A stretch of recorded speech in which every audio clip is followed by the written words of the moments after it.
सो सिर मणहु दसान लागे। विकल भय जिन पाणी माणी त्यागे। विकल भय जिन पाणी माणी त्यागे। सो सिर पयो दसान नागे। कुंभकर्ण का सिर कटा और रावण के आगे जब गिरा और रावण ने जब देखा कि तो मेरे भाई का सिर है, कुंभकर्ण का सिर, तो विकल भय जिन्हें फणी मणि के आगे। सांप की मणि को कोई छुड़ा दे तो सांप तड़पता है, जिस प्रकार सांप तड़पता है उस प्रकार का वो रावण तड़पने लगा। मैं तो अकेला हो गया और रावण एकांत में जाकर के रोता है, मैं अकेला हो गया, मेरा भाई भी चला गया, दूसरा भी चला गया। और अब तीसरा दिन जब आया युद्ध का तो उस दिन मेघनाद को भेजा गया और मेघनाद का लक्ष्मण का युद्ध हुआ, लेकिन इस बार लक्ष्मण विजय हुए मेघनाद को मार दिया और मेघनाद की भुजा कटी, मस्तक काटा, मस्तक को उठा करके लक्ष्मण ले गए और रामादल में पहुंचा दिया, अपने शिविर में पहुंचा दिया। मेघनाद की जो भुजा थी, बाजू थी, वो कट करके उड़ करके चली गई और जहां पर सुलोचना बैठी है, पूजा कर रही है सुलोचना, भगवान की भक्त है, सती है, उस सुलोचना के आगे गिरी और वहां नीचे रेती के ऊपर लिखने लगी, मैं आज वीर गति को प्राप्त हो गया, मेरा मस्तक रामादल में है,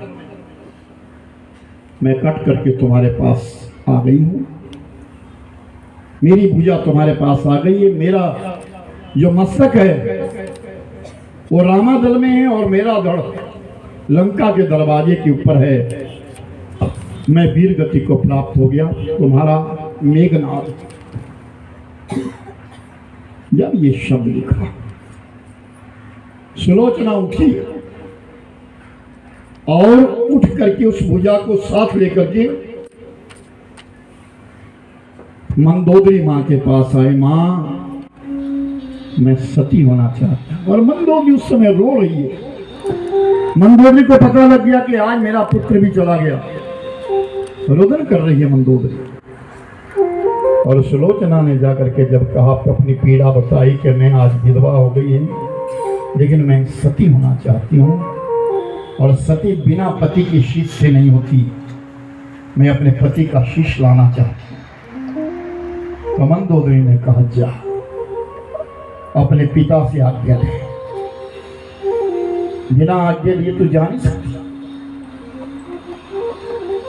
अब सुलोचना चली गई और जहां रावण ने आपातकालीन एक सभा बुलाई है, समय नहीं है सभा का, लेकिन आपातकालिक, जिसको इमरजेंसी कहते हैं, ऐसी सभा लगाई और सभा के बीच में रावण सिंहासन पर बैठा है, सारा मंत्री परिषद सामने बैठा है। इतने में सुलोचना आ गई और सुलोचना ने आकर के रावण से कहा, पिता मेरे पति की भुजा ने मुझे लिख करके दिया है कि मेरे पति का जो शीश है वो रामादल में है, मैं सती होना चाहती हूँ, क्या मैं उस शीश को लाऊं? रावण ने कहा, जा चली जा। सुलोचना ने रावण को प्रणाम किया और बाहर निकली। जैसे बाहर जा रही थी, एक सभा के एक दानव उठा और रोक दिया, रुक जा, नहीं जा।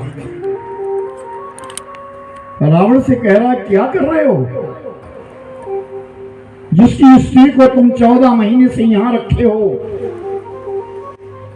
उसके पास अपनी बहू बेटी को भेज रहे हो, क्या करेगा?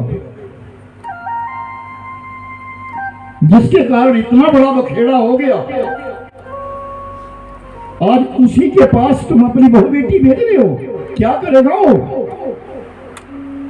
रावण ने कहा, बेटी तू रुक मत, तू जा। फिर उन दानवों ने, कई दानव इकट्ठे हो, सबने कहा महाराज क्या कर रहे हैं आप? आज दिन तक आपने माना नहीं, कुछ नहीं किया, लेकिन आज आप अपनी पुत्र वधू को कहां भेज रहे हो? अपने शत्रु के पास। तो वो बुद्धिमता का आज अपना परिचय देता है। रावण अपनी बुद्धिमता का आज परिचय देता है। रावण कहता है सुनो, जिसके पास में अपनी बहू बेटी को भेज रहा हूं वो राम है, रावण नहीं है।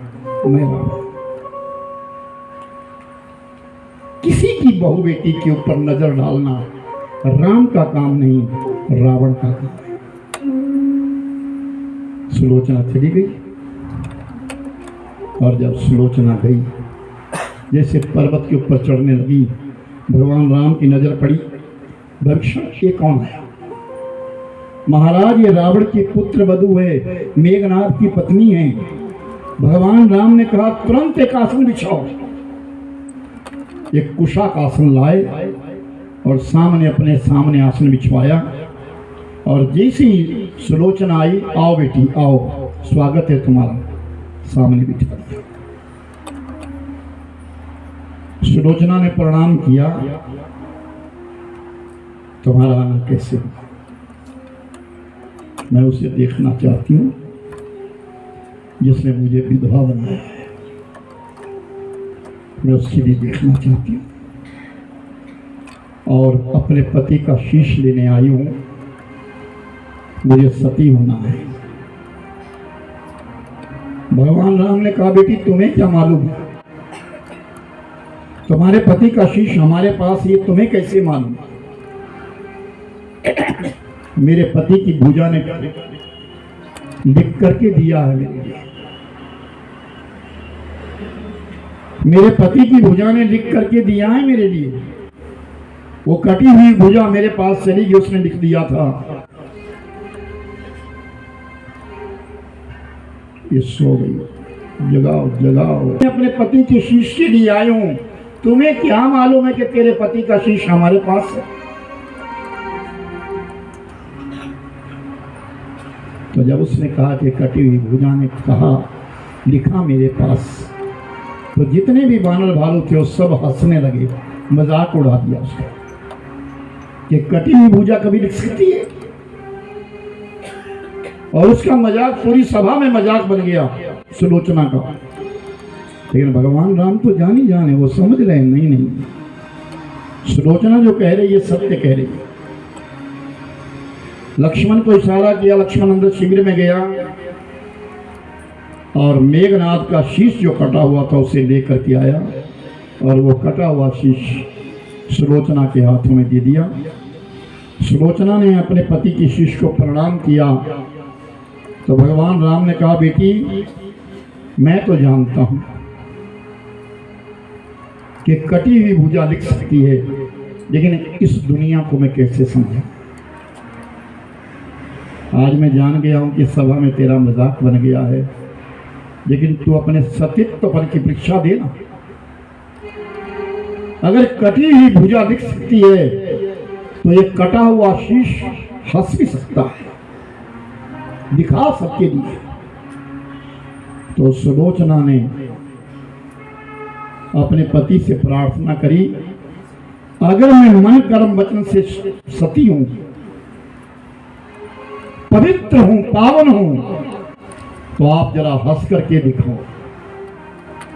और वो मेघनाथ का शीश 3 बार हंसा।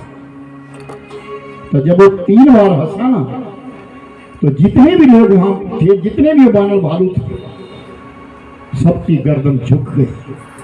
जो भी हंसे थे स्वयं लज्जित हो गए। और अब वो सुलोचना खड़ी हुई और भगवान राम से कहती है एक प्रश्न है आपसे। क्या? जितना बल उर्मिला में है उतना ही बल मुझ में है। मैं नाग कन्या हूं, मैं नाग कन्या हूं, और उर्मिला अनसुईया, उर्मिला जो है सुनैना की कन्या है।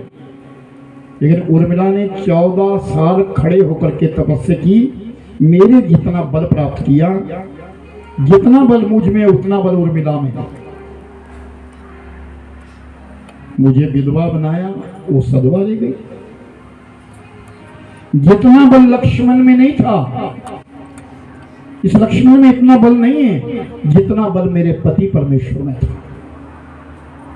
लेकिन लक्ष्मण ने 14 साल तक नारी का मुख नहीं देखा, 14 साल तक सोया नहीं, 14 साल तक अन्न ग्रहण नहीं किया, इसलिए उतना ही बल अर्जित कर लिया। जितना बल लक्ष्मण में है उतना ही बल मेघनाद में है, जितना बल सुलोचना में है उतना ही बल उर्मिला में है। मैं विधवा क्यों हुई और उर्मिला सधवा क्यों हुई?